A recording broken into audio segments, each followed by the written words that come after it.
Donald and Douglas are a pair of Caledonian goods engines that work on the Scottish region of British Railway. They are kept busy and work hard together, often double-heading trains. Although they were friendly, the other engines were wise to not get on their bad side, as they would give rather horrific threats if anyone did. Whether they meant these threats or not has yet to be determined. Since the early 50s, diesel locomotives became more common on BR. At first, no one thought much of it. However, over time, they soon realised that diesels weren't just here to improve the railways, they were here to replace. One of these was a Class 42 warship that came from a factory in Barrow. It was simply referred to as Diesel 5 and was allocated to the same shed Donald and Douglas resided in. I see this place has yet to be rid of oversized kettles, he said disapprovingly. I hope that's not the only attitude you have, snapped Donald. If it is, you won't last long here. Are you threatening me, 57646? Don't you dare call him by his number, interrupted Douglas. He has a name, just like any proper engine. Unlike you. Don't talk to me like that. I'm the future of the railway, and you and your kind are dying out. Show me some respect. We only give respect to those who give it back, and you have shown no such thing since arriving. Before the engines could exchange any more insults, Diesel 5 was called to pull a goods train and left. The twins were furious. Who does that shoebox on wheels think he is? What should we do? Pondered Douglas. I'm not sure. He's only given words so far. But if he does something to us, or anyone else, then we'll think of something.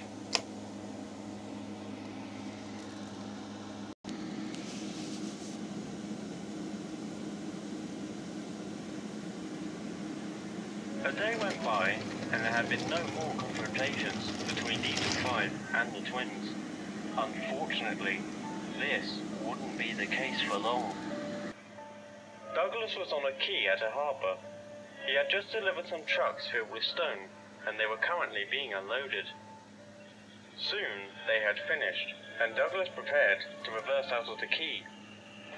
Suddenly, he heard a bump from behind and began rolling towards the edge. His driver slammed on the brakes, and Douglas screeched to a halt, just as his first pair of driving wheels left the rails. Help! Someone help! Luckily, Donald, who was nearby, came to his aid, and after being coupled up, pulled Douglas to safety. Oh, thank you, Donald. Thank you. What happened, Dougie? Did your brakes fail? No, someone pushed me from behind, but I don't know who did it. Unbeknownst to them, Diesel 5 was watching them, cursing under his breath. Damn, I was so close to getting rid of him. Later, the twins were resting on the siding, still shaken over what happened. Douglas decided to take his mind off it by surveying his surroundings. He noticed a little tank engine sleeping in an open shed. All of a sudden, it was bumped from behind and began rolling down the line towards a quay. Both twins were shocked, and as Douglas watched on, unable to move in time, Donald looked back at the shed. There, standing at the back, was Diesel 5, smirking. Before anyone could say anything, the tank engine rolled towards the edge of the quay and plunged into the deep, cold sea. None of the cranes were long enough to pull the little tank engine from the water, and even though they could call one that was, it would be far too late when it arrived. The engine was lost forever. Donald and Douglas didn't know what to think. On one half, they were sad for the loss of that engine, but on the other hand, they were enraged. So you saw Diesel 5 behind the shed? Douglas asked. Aye, we both heard a bump when that engine began moving. I think we both know what happened. Then, both twins noticed something. On a distant siding, Diesel 5 was watching the sea and all the boat cranes with a massive grin on his face. It was now obvious. He had killed that poor little tank engine, and earlier He tried to do the same to Douglas. For the Caledonian twins, that was the final straw.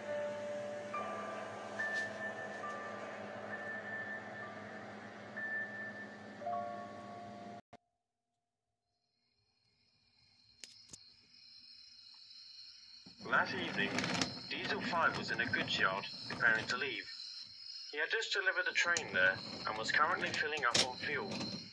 When he finished, his driver entered the cab, and they were on their way. Neither of them noticed a certain pair of engines on the siding, watching them. "It's a shame you weren't able to get rid of that Tinder engine," Diesel 5's driver said.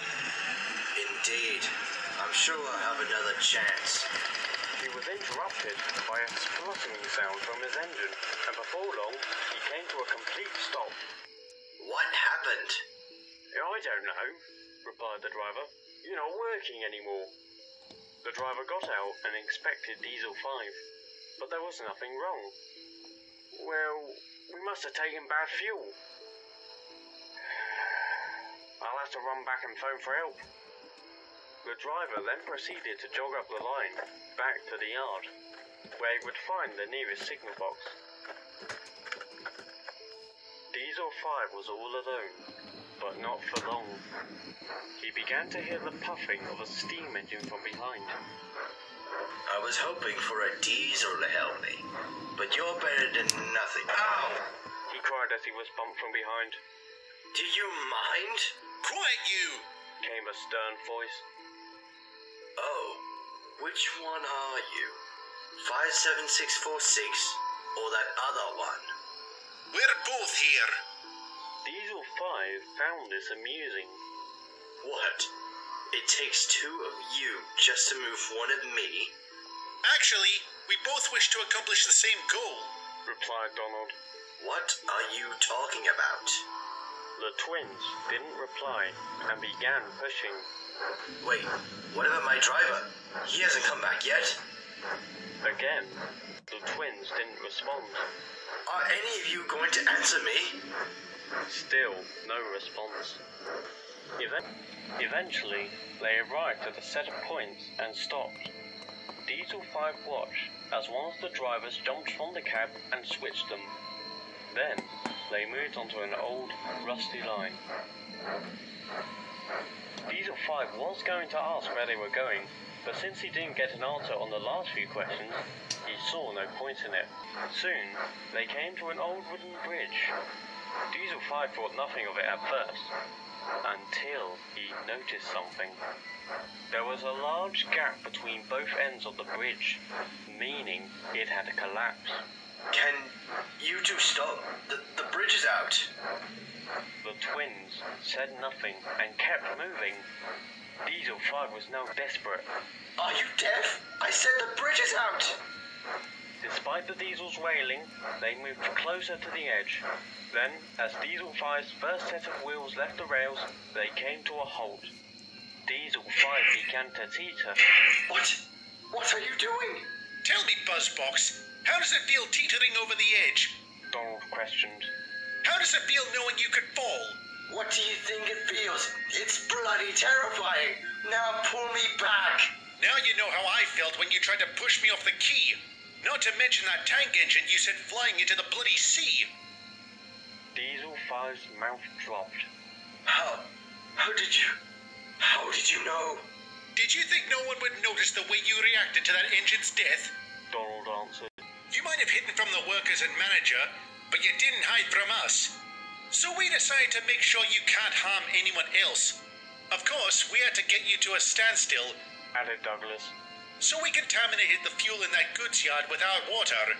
Considering the length of the journey home, we knew you couldn't get back without taking some more. This was all planned? Please, I swear it was an accident. I never meant for that engine to fall in the ocean. I thought his brakes were... Don't give me that rubbish! Bellowed Douglas. As Donald said, we saw your reaction. That big grin on your face when the engine was announced dead. Your intentions were clear, and you achieved them. And you claim you're doing better? If I fall, the blood will be on your bumpers. You're attempting murder. Murder! Then, Diesel 5 heard the cracking of wood beneath him. He soon realized that this bridge wasn't designed for engines his way. Donald and Douglas wisely moved back onto land. Murder, you say? Well, how is it murder if the victim in question committed murder himself? Aye. You see, Diesel 5, this isn't murder. This is punishment!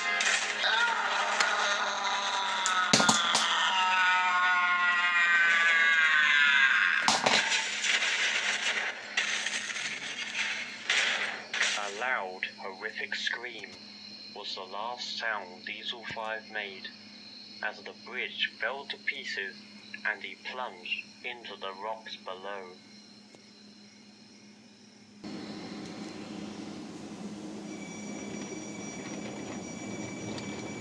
No one ever did find out about the acts Donald and Douglas committed on that night, but Diesel 5's absence didn't go unnoticed. His remains were eventually discovered by a breakdown gang, all of which were taken to crew for scrap. The workmen assumed that the driver left the engine to do something and forgot to put the brakes on properly, resulting in him rolling on his own. That was until the driver himself told them about the breakdown and that it must have been contaminated fuel, which was later confirmed by an inspector. In the end, no one had an answer to what happened to Diesel 5 that night. At one point, he was on the main line, and the next, at the bottom of where a bridge once stood. Shortly after the incident, some shocking details regarding Diesel 5's life on BR were recently uncovered. After hearing reports from eyewitnesses, Donald and Douglas discovered that that tank engine at the harbour was the 5th victim to Diesel 5. He was the cause of the deaths of 4 other steam engines, either by being pushed into the ocean or down large hills. It was also revealed that his driver had allowed him to commit these horrible deeds and was promptly arrested. The death of Diesel 5 was still a mystery, but considering his crimes, no one thought much of it. As for Donald and Douglas, they admittedly had some guilt regarding their actions. On one buffer, it might have been wise if they brought Diesel 5 and his driver to the authorities and let them deal with it, but on the other buffer, he had taken the lives of 5 innocent engines, and it would have been 6 if Douglas wasn't saved by his twin. They eventually came to the same conclusion. No matter how it would have went, Diesel 5's fate was sealed.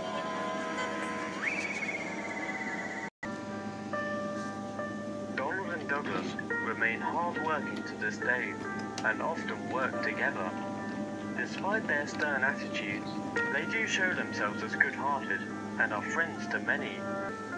If you ever encounter a pair of Caledonian twins known as Donald and Douglas, whatever you do, do not piss them off.